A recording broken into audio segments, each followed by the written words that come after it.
Este es un mensaje del pastor John MacArthur, traducido y predicado en español para el mundo de habla hispana.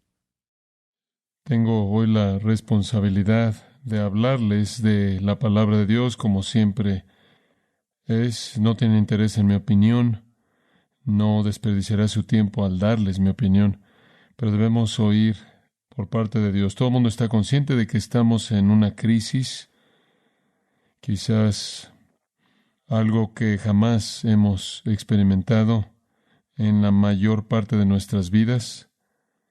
Necesitamos entenderla desde el punto de vista bíblico. La semana pasada hablé de la pregunta, ¿quién tiene la culpa de las manifestaciones? Y la culpa realmente la tenía muchas personas, pero hoy quiero dar vuelta a la página y preguntar cómo es que nosotros, los cristianos, debemos responder a las protestas y las manifestaciones. Y quiero comenzar a leer 2 versículos del último capítulo de Proverbios. Versículo 8 y 9 del capítulo 31. Abre tu boca por los desvalidos, por los derechos de todos los desafortunados. Abre tu boca, juzga con justicia y defiende la causa del afligido y del menesteroso. Ese es un mandato de Dios. De manera pronta y gustosa y feliz respondemos en obediencia, para hablar por aquellos que no pueden hablar, por desear derechos para aquellos que no los tienen. Hablar un juicio justo y defender los derechos de los afligidos y los necesitados. Eso fue verdad en nuestro Señor. De manera clara, de manera inequívoca, vemos y sentimos que cualquier acto de transgresión, injusticia, nos entristece, cualquier odio, cualquier violencia, nos entristece porque nuestro Señor se entristece. Nuestro Señor odia el pecado en toda su expresión, sin embargo, tiene compasión hacia los pecadores. Para entender eso, quiero que vaya a Mateo capítulo 11. Vamos a ver muchos pasajes y le pediría que sea paciente conforme desarrollamos la palabra del Señor. En Mateo capítulo 11, en el versículo 20, nuestro Señor confrontó a las ciudades. Usted podría decir los centros urbanos que rodeaban a Galilea. Él comenzó a reconvenir a las ciudades en las cuales había hecho muchos de sus milagros porque no se habían arrepentido, diciendo, ay de ti, Corazín, ay de ti, Betsaida, porque si en Tiro y en Sidón se hubieran hecho los milagros que han sido hechos en vosotras, tiempo ha que se hubieran arrepentido en silicio y en ceniza. Por tanto os digo que en el día del juicio será más tolerable el castigo para Tiro y para Sidón que para vosotras. Y tú, Capernaum, que eres levantada hasta el cielo, hasta el Hades serás abatida. Porque si en Sodoma se hubieran hecho los milagros que han sido hechos en ti, habría permanecido hasta el día de hoy. Por tanto os digo que en el día del juicio será más tolerable el castigo para la tierra de Sodoma que para ti. La denuncia más severa que nuestro Señor jamás pronunció en contra de una ciudad fue debido a que una ciudad lo rechazó a Él. Él condenó esas ciudades al juicio. Sin embargo, al mismo tiempo, unos versículos más adelante, en el versículo 28, Él dice esto, venid a mí, todos los que estáis trabajados y cargados, y yo os haré descansar. Llevad mi yugo sobre vosotros y aprended de mí, que soy manso y humilde de corazón, y hallaréis descanso para vuestras almas, porque mi yugo es fácil y ligera mi carga. Este es el pasaje mismo del que estaré hablando esta noche. Pero simplemente es un anticipo para decir esto.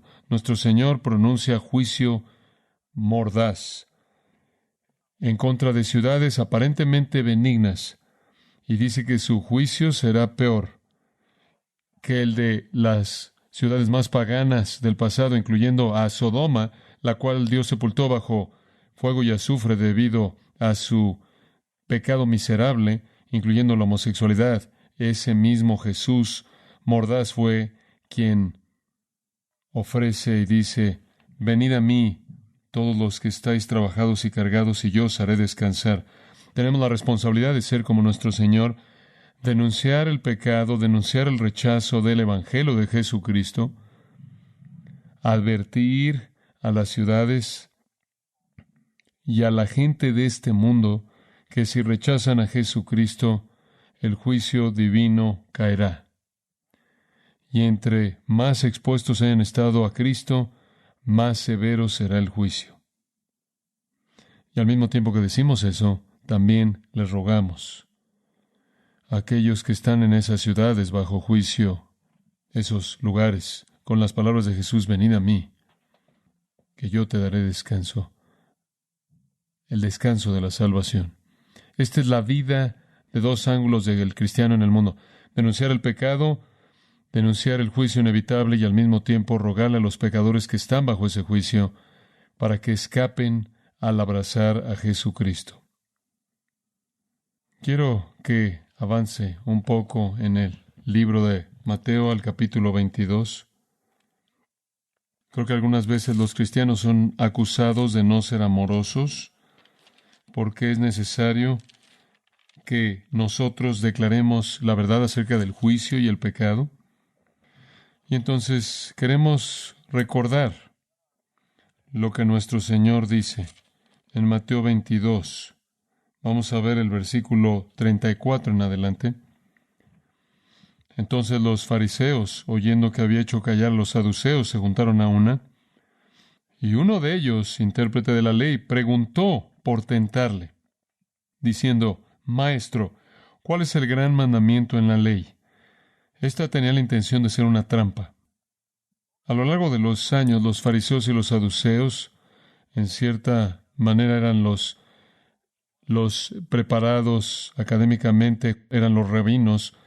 Los saduceos y los fariseos de Israel habían dicho que habían 613 letras separadas en el texto hebreo de los 10 mandamientos, como se da en el libro de Hebreos.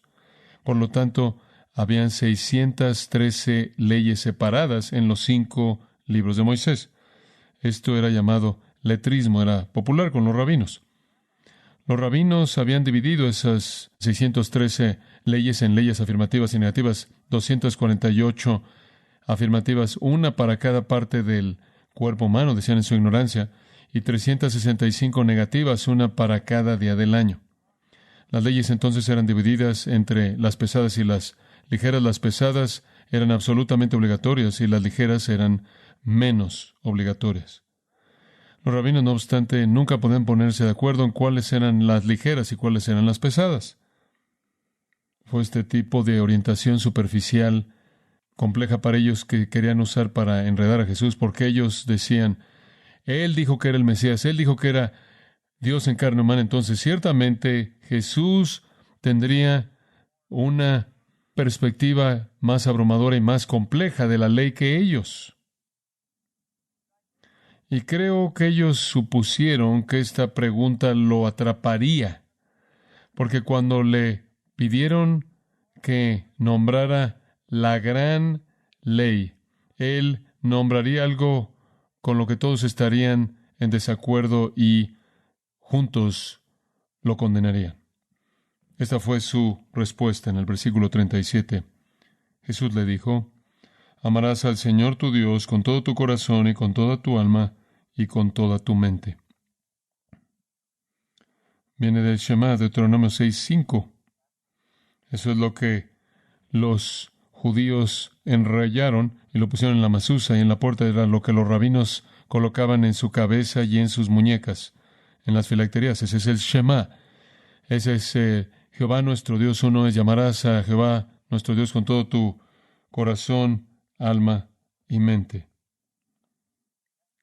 Y la esencia del amor, por lo tanto, es la obediencia.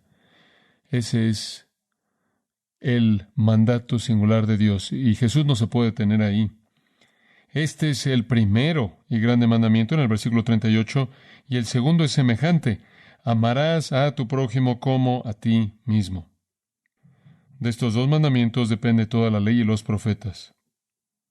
Los que son cristianos son aquellos que desean, desde la profundidad de sus corazones renovados, amar al Señor su Dios con todas las facultades de su ser y amar a otros de manera suprema.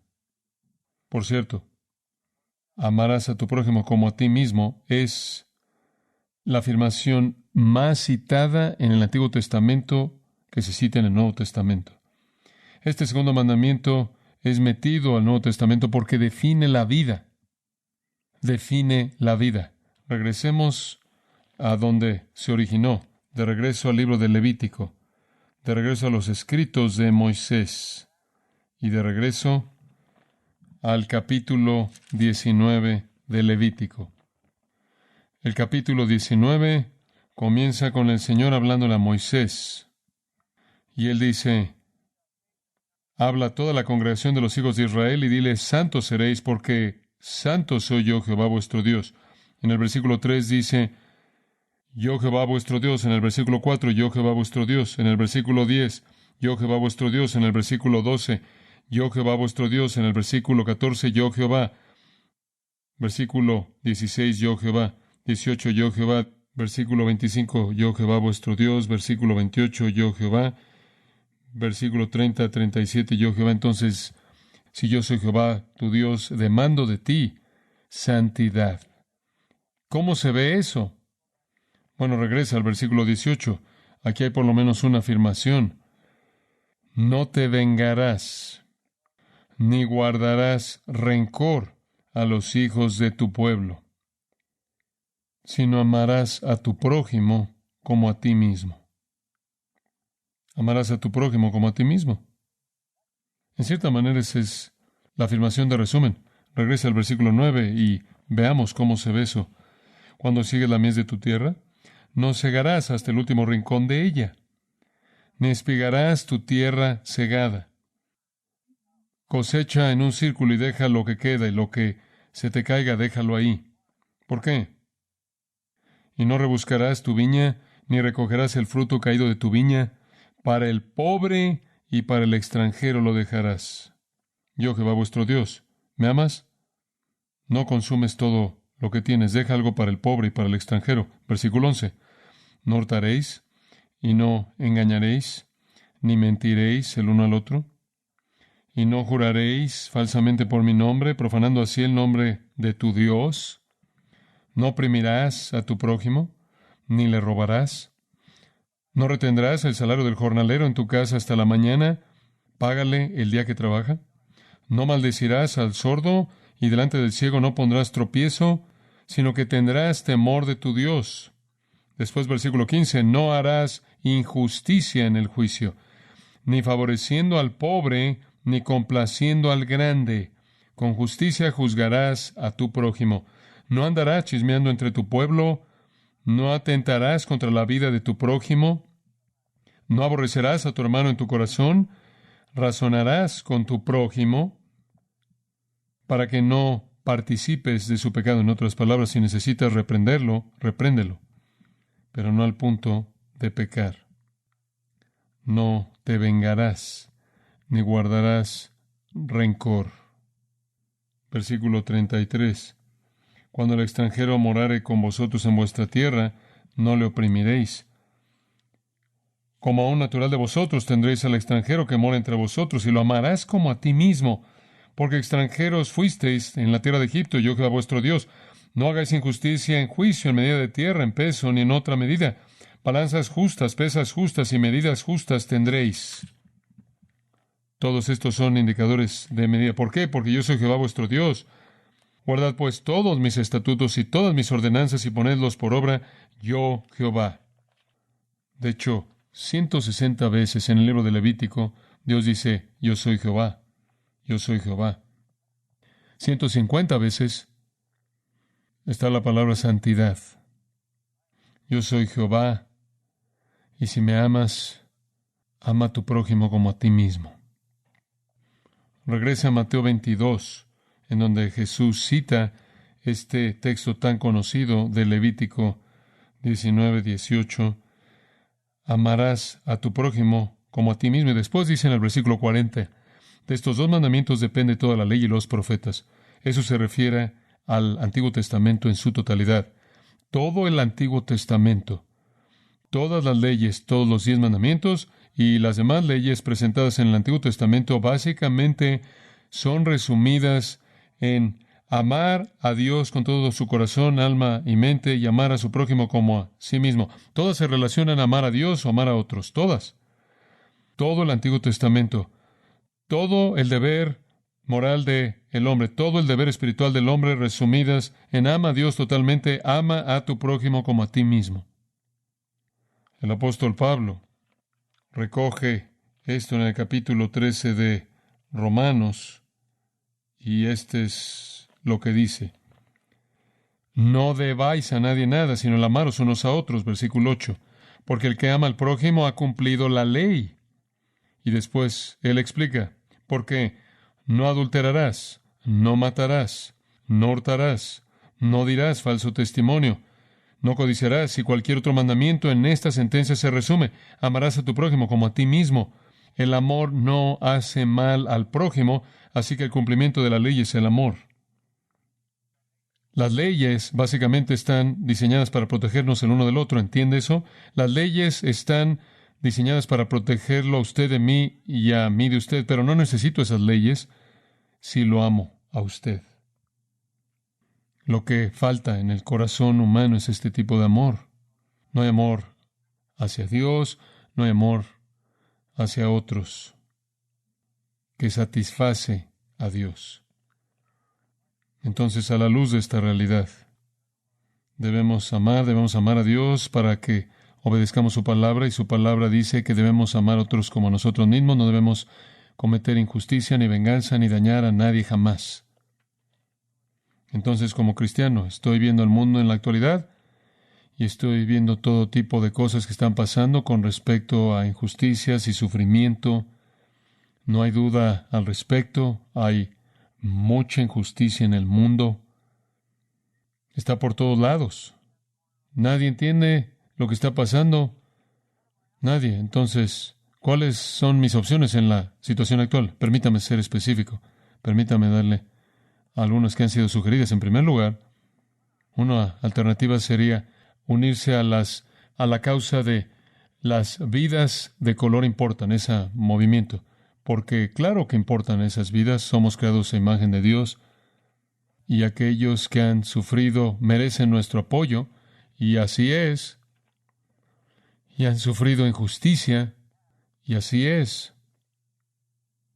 Entonces deberíamos simplemente unirnos al movimiento de las vidas de color importan para apoyar esto. Podemos unirnos motivados por la empatía, motivados por la compasión. Esa realmente no es la pregunta. La pregunta es, ¿podemos unirnos y después, al unirnos, expresarle amor a Dios? Porque lo que hagamos por nuestro prójimo está bajo la categoría de amar a Dios con todo nuestro corazón, mente, alma y fuerzas. Puedo unirme a las vidas de la gente de color importa, puedo ser parte de su función, su causa. Son rebeldes, son radicales, son antiautoridad, son marxistas, son ateos. ¿Cuáles son sus principios que los guían? Permítame leérselos. En sus propios documentos leemos esto. Afirma la realidad transgénero. Damos lugar a la gente transgénero. Hacemos el trabajo que demanda el desmantelar el cisgénero, lo cual significa el sexo biológico, y exaltar a la gente de color transgénero, especialmente las mujeres transgénero de color que continúan siendo impactados de manera desproporcional por violencia transantagonista. Afirman el transgénero. Según Deuteronomio 22:5, la conducta transgénero es una abominación para Dios. También, esta es su declaración, somos mujeristas en lugar de feministas, porque mientras que abrimos un lugar para las mujeres de color y está libre de sexismo, misoginia y movimientos centrados en el hombre. Fin de la cita. Afirman el movimiento transgénero y quieren derribar el liderazgo de los hombres. Según la palabra de Dios, el hombre es la cabeza de la mujer, así como Cristo es la cabeza del hombre. El hombre tiene la responsabilidad dada por Dios de ser el líder. Tienen una idea anti Dios. Otro párrafo y hay muchos otros. Afirmamos la homosexualidad. Nos reunimos para liberarnos de la hostilidad de la creencia de que todos son heterosexuales. Se reúnen para terminar con la noción de que todo mundo necesita ser heterosexual. En el mismo libro de Levítico, en donde el Señor dice, yo soy Dios, capítulo 18, versículo 22, dice, no te acostarás con hombre como con mujer, es abominación. En el siguiente versículo dice que es lo mismo como tener relaciones con un animal. Capítulo 20 de Levítico, versículo 13, exactamente lo mismo. Romanos capítulo 1. Aquí hay una cita de las vidas de color importan.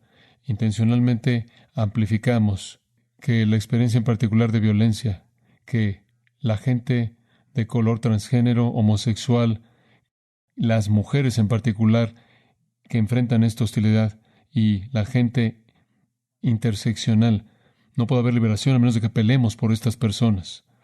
Esta es una organización diseñada por Satanás.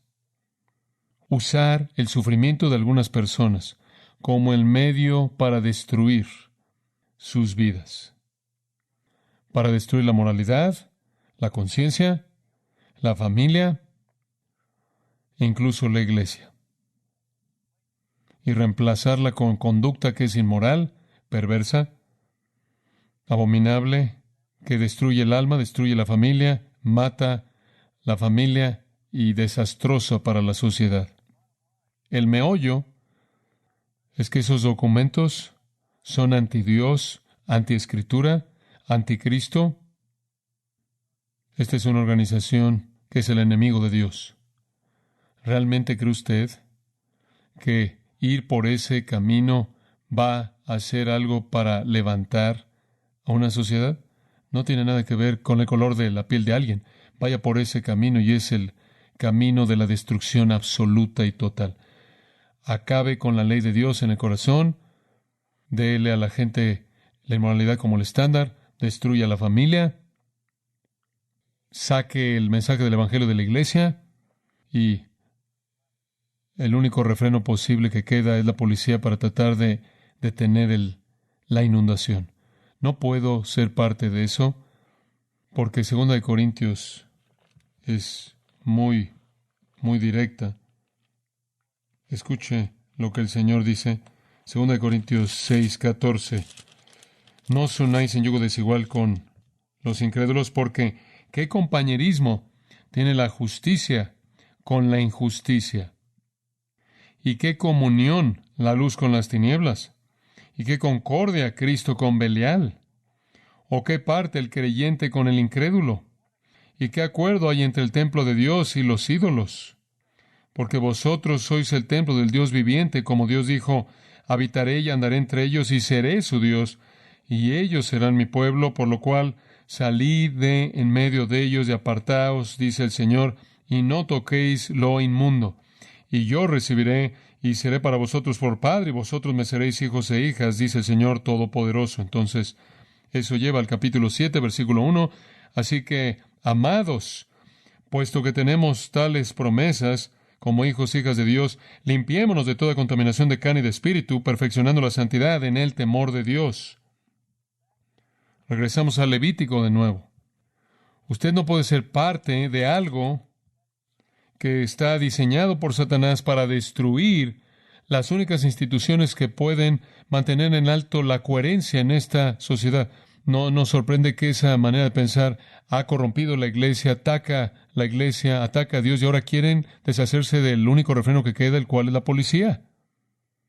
Entonces dice usted, bueno, muy bien, no puedo ser parte de eso, ¿Podrías unirte a las protestas, a las manifestaciones? ¿Esa es una opción? ¿Puedo meterme en una multitud de los rebeldes, gente que aborrece a otras personas?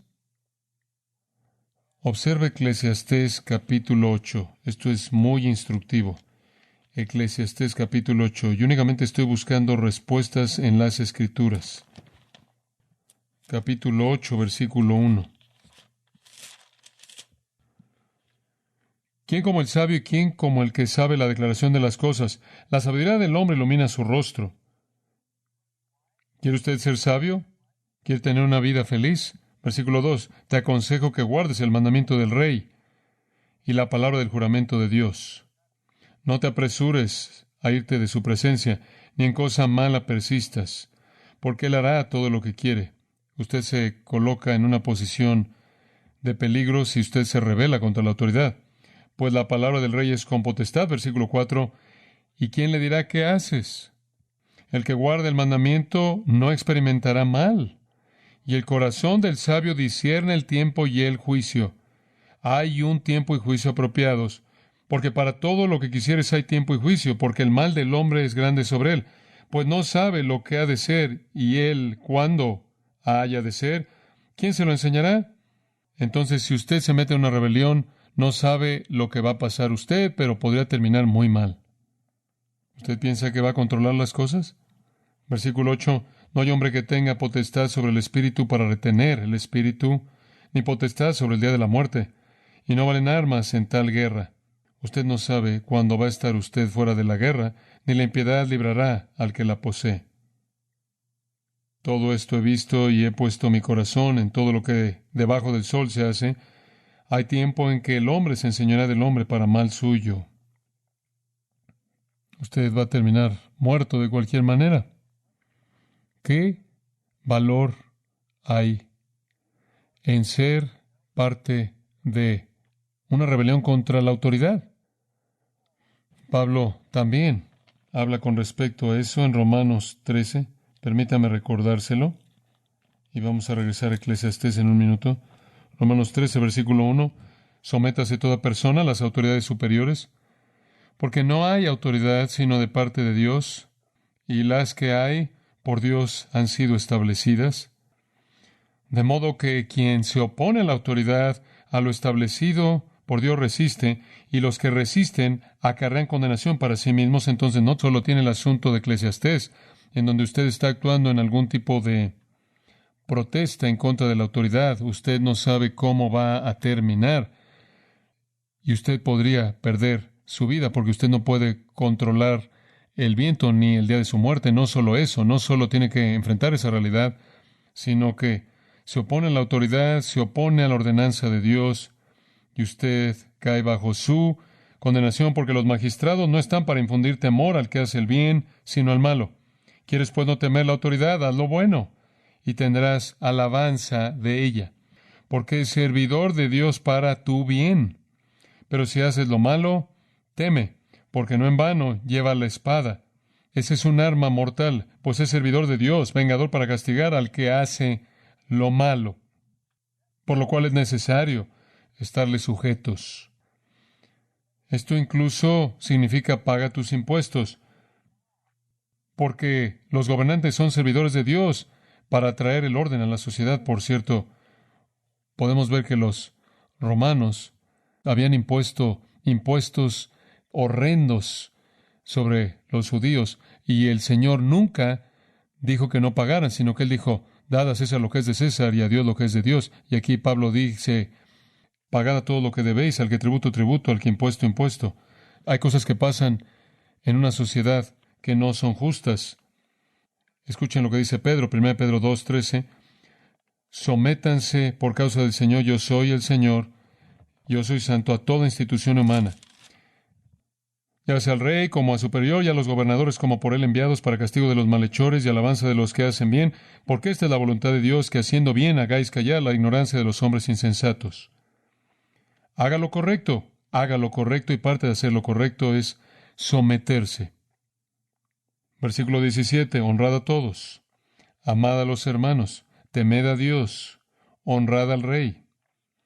Incluso los criados, estad sujetos con todo respeto a vuestros amos, no solamente a los buenos y afables, sino también a los difíciles de soportar. Usted tiene un jefe difícil de soportar, sométase, porque esto merece aprobación.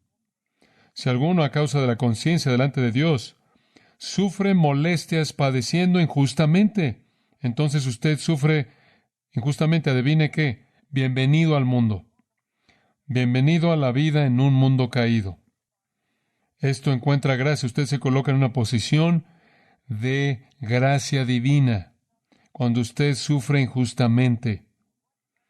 Pues qué gloria es, versículo 20, si pecando sois abofeteados y lo soportáis, mas si haciendo lo bueno sufrís y lo soportáis, esto ciertamente es aprobado delante de Dios. Entonces usted sufrió de manera injusta.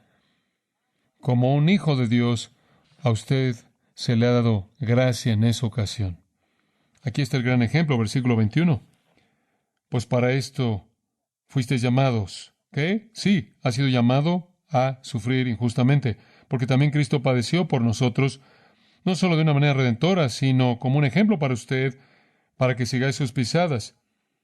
El sufrir injustamente, el cual no hizo pecado, ni se halló engaño en su boca, quien cuando le maldecían no respondía con maldición, cuando padecía no amenazaba, sino encomendaba la causa al que juzga justamente. Ese es nuestro ejemplo. Entonces usted sufrió, usted sufre injustamente. ¿Qué hace? Usted hace lo que un creyente es llamado a hacer. Usted no comete pecado, no engaña, usted no se venga, usted no amenaza, usted simplemente se encomienda al que juzga justamente, quien llevó él mismo nuestros pecados en su cuerpo sobre el madero, para que nosotros, estando muertos a los pecados, vivamos a la justicia, y por cuya herida fuisteis sanados. Cuando Cristo sufrió injustamente, Él llevó a cabo la obra más grande en la historia. Por sufrir injustamente, Él proveyó redención para la raza humana. Dios tiene sus propósitos en nuestro sufrimiento. Pedro dice en 1 Pedro 5:10, después de que hayáis padecido por un poco de tiempo, el Señor los perfeccione. Pablo dice, tuve un aguijón en la carne y le pedí 3 veces al Señor que me lo quitara, y el Señor me estuvo respondiendo, mi poder se perfecciona en tu debilidad. El sufrimiento es la herramienta más grande de Dios en la vida de un creyente. Es lo que dice Pablo. Le pedí al Señor 3 veces que me quitara esto. Este fue sufrimiento injusto. Me dijo, bástate mi gracia. Eso es exactamente lo que Pedro dijo, vas a recibir gracia. Bástate mi gracia porque mi poder se perfecciona en la debilidad. Por tanto, de buena gana me gloriaré más bien en mis debilidades, para que repose sobre mí el poder de Cristo. Y después esto, estoy contento con debilidades, afrentas, necesidades, persecuciones, angustias, por causa de Cristo, porque cuando soy débil, entonces soy ¿qué? Fuerte. Entonces Pedro dice, cuando sufres injustamente vas a recibir gracia. Y Pablo dice, esa gracia te va a hacer más fuerte. La realidad es que no hemos tenido suficiente sufrimiento, necesitamos más porque no estamos donde debemos estar. El clamor de un cristiano nunca va a ser, Señor, necesito ser más como Cristo, así que quita el sufrimiento de mi vida. Tengo que abrazar eso. Jesús no se rebeló contra él personalmente. Él no motivó a la gente a que estuviera en una protesta contra los impuestos romanos. El apóstol Pablo, en un mundo de esclavitud, había millones de esclavos. Jamás protestó contra la esclavitud. De hecho, él usó la ilustración del esclavo como la ilustración de un creyente que está esclavizado de manera amorosa a Jesucristo. Y aquí está mi problema con las protestas. Somos personas de la verdad. En primer lugar, tengo que abrazar el sufrimiento que el Señor trae a mi vida porque mediante Él me está perfeccionando y Él me está extendiendo gracia. En segundo lugar, en todo, tengo que ser una persona de la verdad. Las protestas, seguro, entendemos, están molestos, pero han cubierto la verdad con mentiras. Han ido mucho más allá de protestar con tras la injusticia o varias injusticias. Concluir que hay un racismo continuo y un odio por parte de los blancos y por parte de la policía, hay brutalidad. Esas son mentiras, esa no es la verdad. Yo no puedo unirme a las protestas sin ser parte de las mentiras. Proverbios 19:22 dice, mejor ser pobre que un mentiroso. Y Juan 8:44, Satanás es el padre de mentiras. Entonces, tiene usted un sistema satánico y usted espera mentiras de todas esas personas. Dice usted, bueno, muy bien, no puedo unirme al movimiento, a la asociación de las vidas de color importan, no me puedo unir a las protestas porque tengo que abrazar lo que yo tengo que sufrir, no puedo ser parte de mentiras y engaño al intentar derribar el último refreno de la autoridad, del gobierno, la policía. En tercer lugar, entonces, ¿podría trabajar para cambiar las políticas o leyes? ¿Esa es una alternativa? ¿Hay leyes? Sí. ¿Hay políticas? Todos nos encantaría eso. Pero este es el problema. No importa cuántas leyes produzcas, no puedes cambiar al pecador, al que quebranta la ley. En Tito 3 es una descripción con frecuencia que se pasa por alto del hombre natural. Versículo 3. Porque nosotros también éramos en otro tiempo insensatos, rebeldes, extraviados, esclavos de concupiscencias y deleites diversos, viviendo en malicia y envidia, aborrecibles y aborreciéndonos unos a otros. ¿Qué piensa usted que las leyes van a hacerle a esa persona? No tratan con la desobediencia, el engaño, la esclavitud, la malicia, el odio. Jeremías 17:9. Engañoso es el corazón más que todas las cosas y perverso. El problema es que usted puede producir muchas leyes, puede cambiar muchas políticas gubernamentales, pero hay un principio que Pablo presenta en Romanos 8, y usted lo conoce. Permítame leérselo. Porque lo que era imposible para la ley, por cuanto era débil por la carne, ese es el problema. La ley no tiene poder. Lo que era imposible para la ley, por cuanto era débil por la carne. Versículo 5. Porque los que son de la carne piensan en las cosas de la carne. Versículo 6. Porque el ocuparse de la carne es muerte. Versículo 7. Por cuanto los designios de la carne son enemistad contra Dios, porque no se sujetan a la ley de Dios, ni tampoco pueden, y los que viven según la carne no pueden agradar a Dios. Dios estableció muchos mandatos en la Escritura. Los pecadores no pueden someterse a esas leyes. Por naturaleza, son aborrecedores, injuriosos. Los pecadores no pueden guardar la ley. Podemos seguir añadiendo leyes y cambiar políticas gubernamentales y nunca vamos a llegar al problema. Bueno, quizás hay una cuarta alternativa. Debería buscar cambiar a la gente que está en el poder, como la afirmación de apertura del movimiento de las vidas de color importan. Queremos poder. ¿Esa es una alternativa? Simplemente cambiar a los pecadores de antes por los nuevos. Simplemente volteamos esto. Simplemente saquemos del poder a la gente que está en el poder y reemplacémoslos con personas rebeldes que están tratando de derrocarlas y supongamos que eso es mejor. Simplemente vamos a intercambiar a pecadores. Bueno, el problema con eso, como lo vimos también la última vez, no hay justo ni aun uno, no hay quien entienda, no hay quien busque a Dios. Todos se desviaron, a unas se hicieron inútiles, no hay quien haga lo bueno, no hay ni siquiera uno. Sepulcro abierto es su garganta, con su lengua engañan, veneno de áspides hay debajo de sus labios, su boca está llena de maldición y de amargura, sus pies se apresuran para derramar sangre, quebranto y desventura hay en sus caminos, y no conocieron camino de paz, no hay temor de Dios delante de sus ojos. No hay justo ni aun uno. Entonces, intercambiar a los pecadores actuales por otros pecadores no tiene mucho sentido. Como le dije la última vez, Dios ha colocado refrenos en el mundo, la ley de Dios escrita en el corazón de la conciencia. Esta sociedad ha destruido de manera total eso. El segundo refreno es la familia, la autoridad de los padres y la disciplina que los padres traen para refrenar el pecado en los hijos. Y esta sociedad ha destruido eso. Y la iglesia está enfrentando dificultades con su pragmatismo y su deseo por entretener a los pecadores y hacerlos sentir cómodos. Entonces ya no viene con ninguna fuerza en contra del pecado. Y no nos sorprende en absoluto que el siguiente refreno y el que queda en pie es la policía y están bajo ataque. El meollo es que no podemos arreglar al mundo. Ahora quiero ayudarle con esto conforme concluimos en esto en la hora que nos queda o algo así. Quiero que regrese a Eclesiastés. No, solo estoy bromeando. Regrese a Eclesiastés. Esto es sabiduría.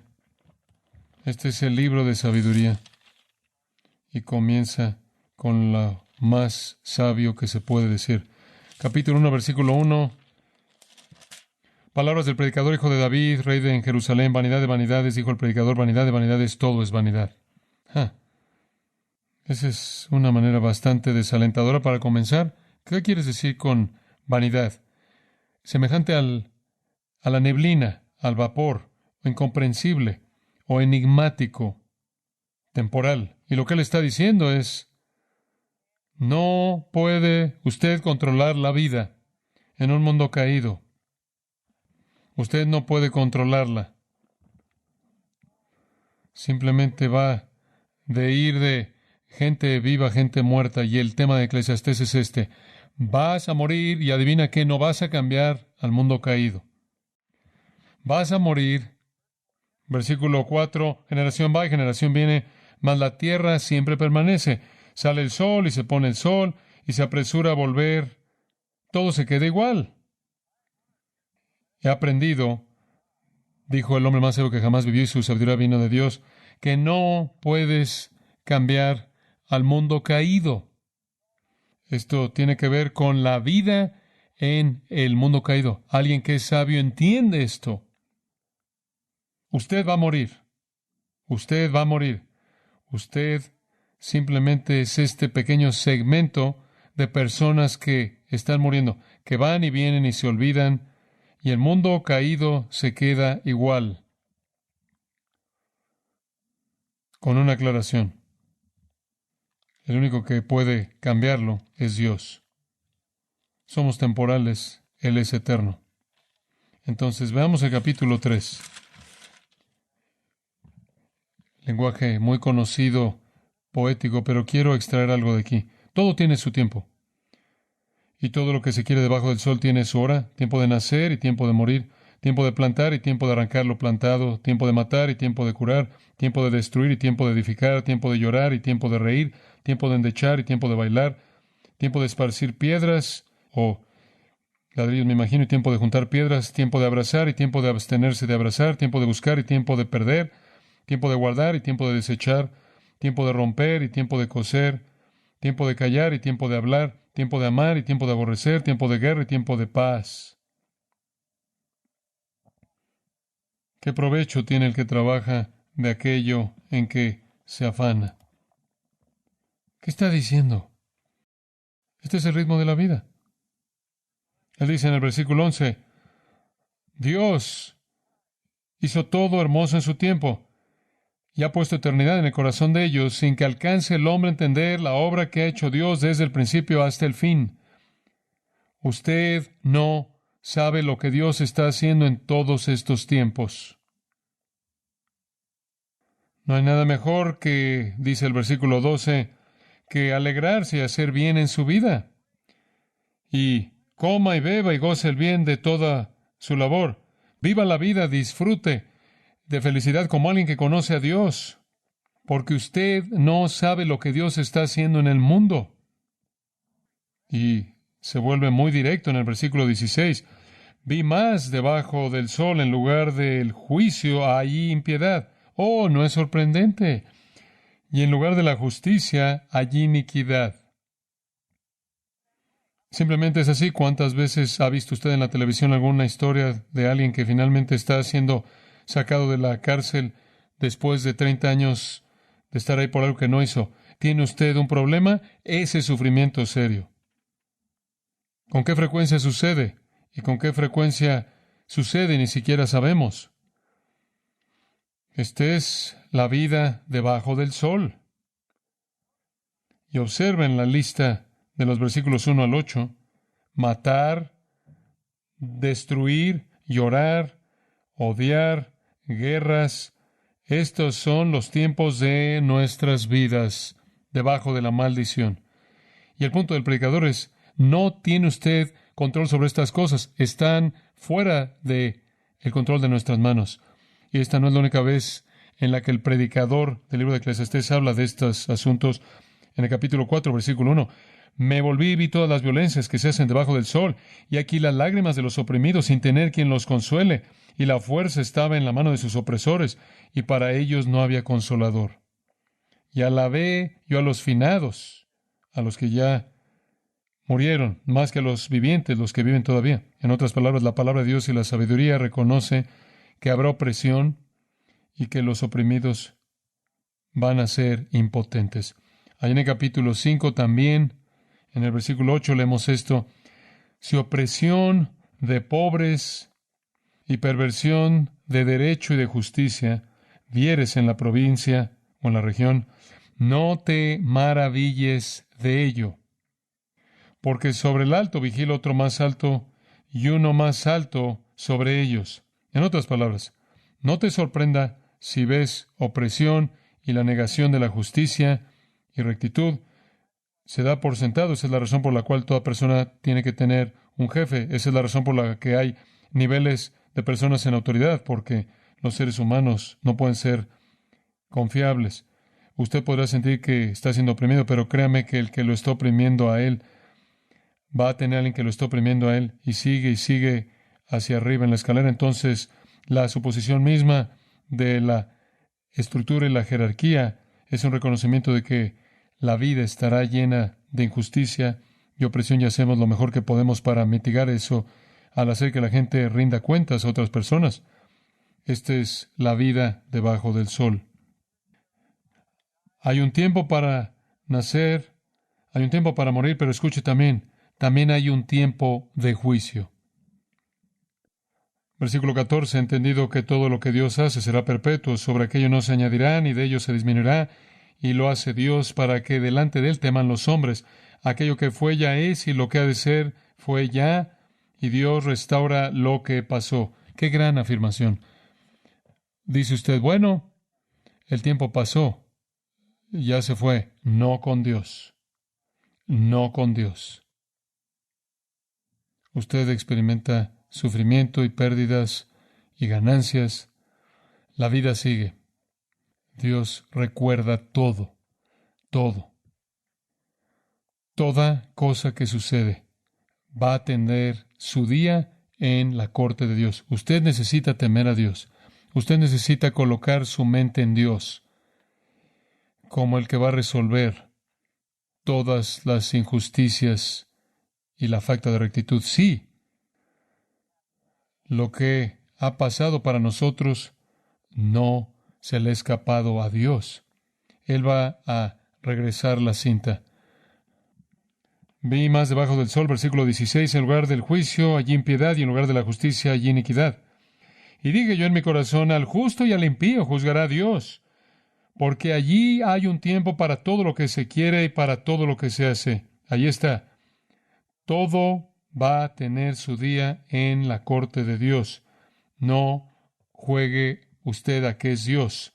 Dije en mi corazón, en el versículo 18, es así por causa de los hijos de los hombres, para que Dios los pruebe y para que vean que ellos mismos son semejantes a las bestias.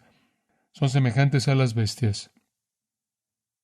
Él puede estarse refiriendo a bestias de presa, como en Isaías 49:20, o puede estarse refiriendo a que mueren simplemente como un animal, versículo 19, porque lo que sucede a los hijos de los hombres y lo que sucede a las bestias, como mueren los unos, así mueren los otros. ¿Podría usted estar sepultado, como dice Isaías, junto a un asno? Y una misma respiración tienen todos. En otras palabras, en términos de este mundo, usted simplemente está pasando. Usted no va a borrar la situación de caída, de pecado. Entonces, versículo 22. Aquí hay sabiduría real. Así pues, he visto que no hay cosa mejor para el hombre que alegrarse en su trabajo. Porque esta es su parte. Porque ¿quién lo llevará para que vea lo que ha de ser después de él? Usted no sabe lo que viene. Usted solo tiene esta vida. Sea feliz. Sea feliz. No sea parte de la rebelión. No sea parte de la turbulencia. ¿Cuál es el punto? Me encanta ahí en el capítulo 9, versículo 7. Anda y come tu pan con gozo y bebe tu vino con alegre corazón, porque tus obras ya son agradables a Dios. Si usted está caminando en obediencia al Señor, esté feliz. En todo tiempo sean blancos tus vestidos. Eso significa vestidos de gozo, no de duelo. Y nunca falte ungüento sobre tu cabeza. Versículo 9. Goza de la vida con la mujer que amas todos los días de la vida, de tu vanidad que te son dados debajo del sol. Todos los días de tu vanidad, porque esta es tu parte en la vida y en tu trabajo con que te afanas debajo del sol. Mire, hay dos lugares en este libro que vemos, en donde vemos una diferencia en la vida. Uno debajo del sol y otro es por encima del sol. Por encima del sol es donde Dios está y eso es en donde todo se resuelve y tiene su día en su corte. Pero debajo del sol, en un mundo caído, si tiene sabiduría usted, tome todo lo que Dios le ha dado, disfrute su trabajo, disfrute su matrimonio, disfrute su vida, sea feliz. No necesita pasar su vida siendo un agitador lleno de amargura, enojo, venganza. Todos somos polvo a polvo, dice él en el capítulo 3, versículo 20. Entonces, simplemente disfrute lo que Dios le ha dado a usted. Nuestro trabajo está maldecido por la caída. Nuestro sentido de justicia está maldecido por la caída y la experiencia con la injusticia es parte de esa maldición, pero Dios va a hacer que todo sea hermoso en su tiempo.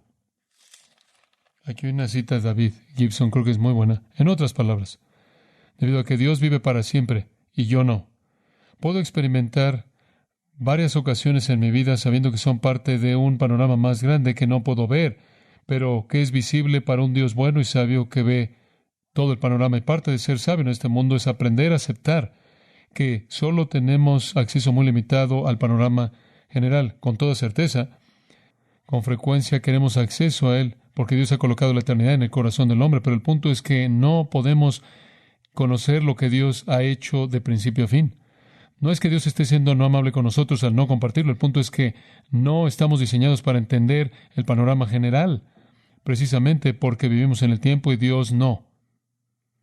Si pudiéramos ver el fin desde el principio y cómo 1 billón de vidas y 1000 generaciones y tristezas y gozos inexpresables están entrelazados en un tapete de belleza, entonces seríamos Dios.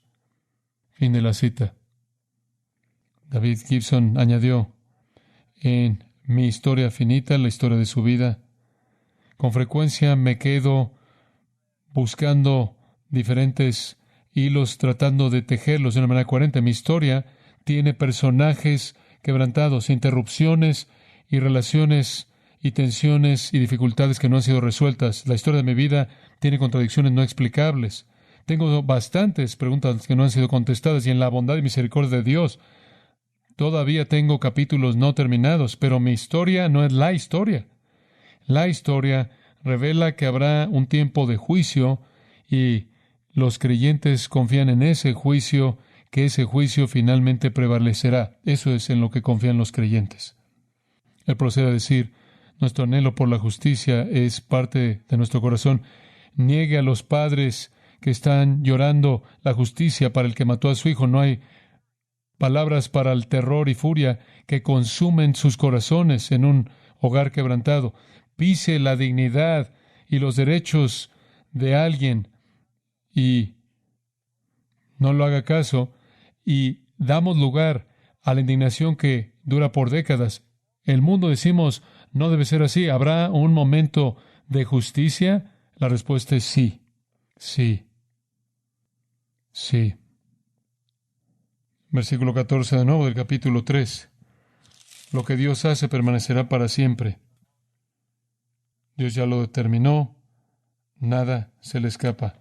Otra cita de Gibson, también dicho, Dios va a encargarse de toda injusticia en cada ocasión, en cada momento, cada obra que ha violado su ley, que ha dañado a los que portan su imagen, cada uno de esos momentos, Dios los va a llamar a cuentas, toda lágrima por mis males, sea por cosas que yo he hecho o me han hecho, todo será buscado por Dios, quien es justicia, verdad, misericordia y amor.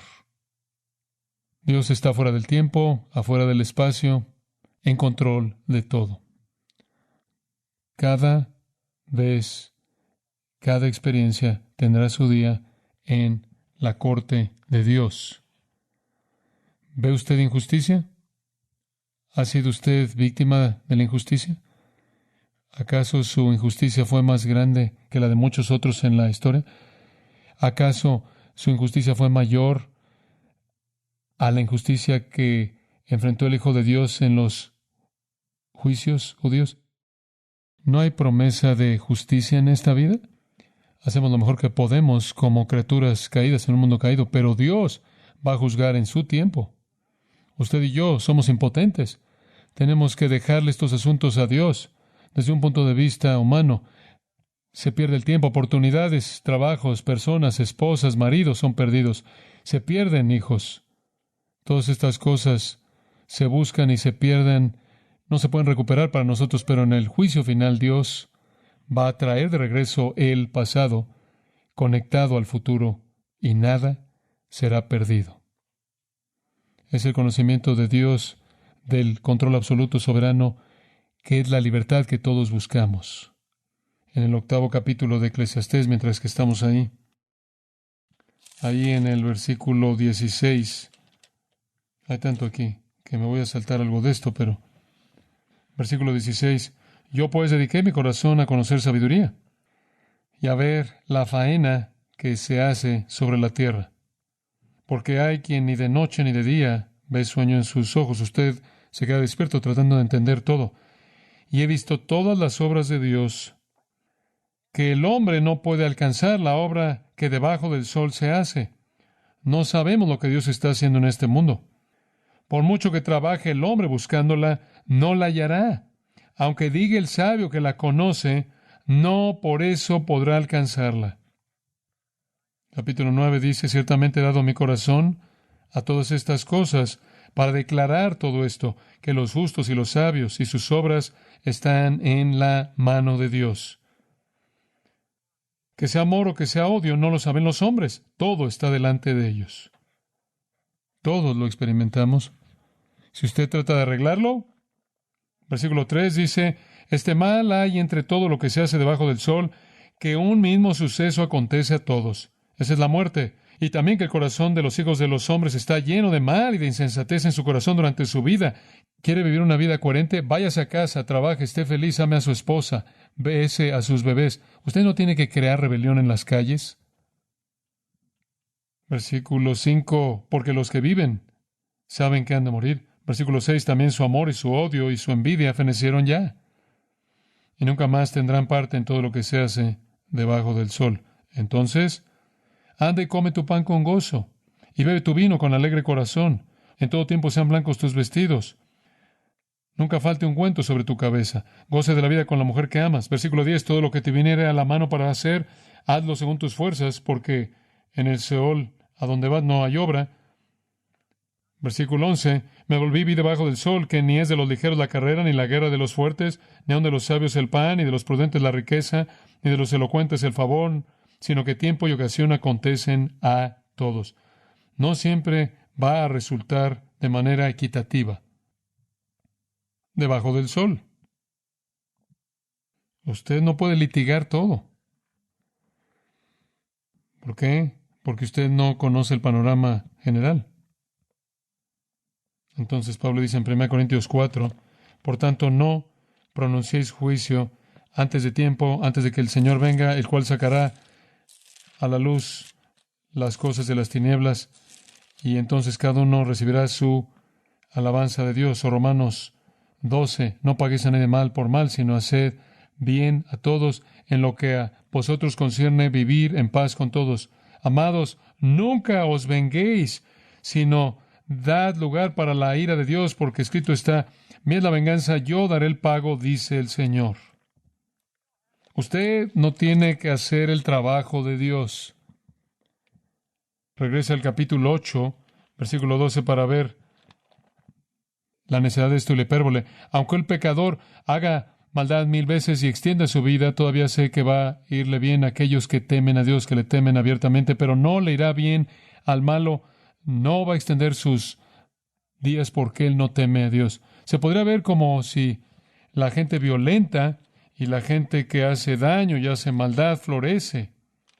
Pero en el panorama general usted sabe que no es así. La muerte viene y al final la promesa de Dios, como leemos en el Salmo 37, que Dios será un refugio para los justos. Capítulo 12. Todo termina. La conclusión en el capítulo 12, versículo 13. Aquí está el resumen. Teme a Dios. Eso significa adóralo, ámelo, guarde sus mandamientos, porque esto es el todo del hombre. Eso se aplica a toda persona. Si eso se aplica a toda persona, entonces ¿cuál es nuestra responsabilidad? Asegurarnos de que toda persona sepa eso, porque Dios traerá toda obra a juicio, juntamente con toda cosa encubierta, sea buena o sea mala. Deje de tratar de arreglar el mundo caído. La búsqueda de justicia es una vanidad, es un vapor. Entonces no hay justicia. No hay justicia perfecta. La habrá. Dios va a traer toda obra a juicio, juntamente con toda cosa encubierta, sea buena o sea mala. Deje que Dios sea Dios y usted es usted. Viva bajo la providencia de Dios. Acepte lo que le ha dado usted. Esté gozoso. Esté feliz. No busque venganza. No se enoje. No sea hostil. Ame a Dios con todo su corazón, mente, alma y fuerzas, y ame a su prójimo como a sí mismo. Muestre misericordia, bondad, compasión, pero en todas las cosas, dígale a los pecadores que teman a Dios y guarden sus mandamientos. Han habido algunas cosas en la internet esta semana que dicen: necesitas unirte a las protestas como cristiano, pero no menciones el Evangelio, no te aproveches de esta ocasión para dar testimonio. En serio, simplemente deja que la sociedad marche al infierno sin advertencia. Y muchas iglesias se están uniendo a esto, pero con la idea de que van a guardar silencio. Esta no es la primera vez que esto ha pasado. Fue al principios del siglo XX, a principios de los 1900, antes de la Primera Guerra Mundial. Hubo muchos problemas sociales en Estados Unidos. Trabajo de infantes, pobreza, las cosas que van de la mano con la pobreza. Hubo un pastor bautista llamado Roshan Bush, quien decidió que la iglesia necesitaba alejarse de la Biblia y el Evangelio y trabajar en asuntos sociales. Y al comienzo del siglo comenzaron a hacer eso. La iglesia comenzó a predicar lo que se llamaba el Evangelio social, y antes de que terminara, toda denominación grande en este país había abandonado, la Biblia había abandonado, el Evangelio había abandonado las verdades cardinales de la Escritura. Todas sus escuelas se corrompieron, todas sus universidades se corrompieron junto con sus seminarios, y ahora usted tiene vestigios de esas denominaciones que no son nada más que montones de rocas que están ahí en rincones, en ciudades antiguas. Aplastó a toda denominación y está de regreso, unos 100 años después, y está comenzando de nuevo a acabar con las iglesias.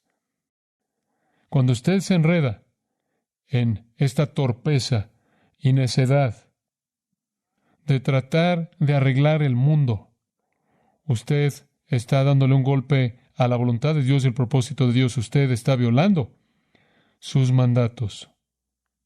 Nos sometemos a Él, a su providencia, lo amamos y amamos a nuestro prójimo como a nosotros mismos.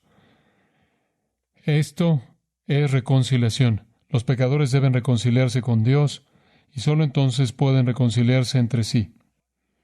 Una vez que usted se reconcilia con Dios mediante Cristo, usted se reconcilia con el resto de los cristianos porque somos uno en Él. Entonces, ¿qué hacemos? Hacemos lo que siempre hacemos. Vivimos vidas en silencio, piadosas en el mundo. Proclamamos la ley de Dios, la cual es amarlo con todo su corazón, mente, alma y fuerzas, y amar a su prójimo como a sí mismo. Proclamamos la familia, padres, madres, creando a sus hijos en la disciplina y amonestación del Señor. Declaramos apoyo de aquellos que están en autoridad sobre nosotros, porque Dios ha ordenado el gobierno, los honramos, los respetamos, no hacemos nada para minimizar su autoridad, porque esa es la institución de Dios. Y después dejamos que la iglesia sea la iglesia y no se convierta en alguna agencia social que se enreda en tratar de hacer lo que ha diseñado que Satanás haga, que sea insensatez. Y conforme hacemos esto y vivimos estas vidas, vivimos vidas en silencio, vidas que honran a Cristo en silencio, piadosas, y somos embajadores, proclamando que Jesucristo es el Señor, proclamando el Evangelio en su nombre. Somos embajadores, rogándole a la gente que se reconcilie con Dios, como dice 2 Corintios 5, somos embajadores de Dios. ¿Qué es un embajador? Uno que representa y uno que habla un mensaje de aquel a quien representa. Nuestro mensaje es claro. La raza humana está caída, la paga del pecado es muerte, y la muerte es la muerte eterna en el infierno. Dios ha provisto una manera de escapar del infierno y entrar al cielo mediante la fe en Jesucristo como Señor y Salvador. Viva una vida gozosa, feliz, contenta, satisfecha. Disfrute de todo lo que Dios le ha provisto. Viva el Evangelio, predique el Evangelio. Dios va a usar eso para cambiar corazones. Y cuando corazones sean cambiados, las relaciones son cambiadas. Reconcíliese con Dios, y en esa reconciliación con Dios, usted se reconcilia con todos aquellos que están en Cristo, y el que se une al Señor, un espíritu es con Él, somos un cuerpo, una familia. Esa es la razón por la que la Escritura dice en Cristo, no hay judío ni griego, no hay varón ni mujer, esclavo ni libre, porque todos somos uno. Nunca puede haber reconciliación a nivel humano hasta que esta reconciliación exista a nivel divino. Padre nuestro, tu palabra es clara y precisa. Oramos, Señor, por tu iglesia. Hay tanta necedad, tanta confusión en lo que los líderes están haciendo, la gente en la iglesia está haciendo, cuando muestran ignorancia de tu palabra y de tu voluntad. Que seamos las personas del gozo, que seamos las personas que le dicen al mundo, lo siento, este es un mundo injusto. Quiero aliviar tu tristeza, quiero limpiar tus lágrimas, quiero sufrir contigo. Pero este mundo nunca será diferente de lo que es, porque está caído, está bajo el maligno, y hasta que Jesús regrese para establecer su reino terrenal, el cual será un reino de justicia y rectitud, siempre será un mundo caído bajo el poder de Satanás. Pero, aún así, en este mundo caído hay un santuario. Hay un grupo de personas que son un santuario, cuyos corazones han sido transformados por el Evangelio de Jesucristo, de tal manera que están experimentando la justicia verdadera, el entendimiento verdadero de la justicia, el entendimiento verdadero de la sabiduría. Y te aman a ti, oh Dios, y se aman entre sí. Sabemos que nuestro Señor dijo, por esto sabrán todos los hombres que sois mis discípulos y os amáis unos a otros. Que sea que nuestro amor hacia ti, nuestra obediencia a tu palabra y nuestro amor entre nosotros es la demostración para el mundo de que el amor y la reconciliación es el producto de tener un corazón nuevo. Si alguno está en Cristo, nueva criatura es. Todas las cosas viejas pasaron. He aquí, todas son hechas nuevas. Úsanos para proclamar el Evangelio, que cambia corazones. Sabemos que tú nunca llevas a cabo la obra de tu reino de afuera hacia adentro. Tu reino no es de este mundo. La obra de tu reino se lleva a cabo desde adentro hacia afuera, comenzando con el Evangelio, con corazones transformados. Y después la obra del Espíritu, y al Espíritu viviendo en esos corazones y demostrando amor hacia ti y hacia otros, y de esta manera cumpliendo tu ley santa. Úsanos de esa manera, oramos, para tu gloria. Amén. Para más información sobre los mensajes y libros del pastor John MacArthur y de los derechos legales de los mismos, puede acceder a la página en gracia.org.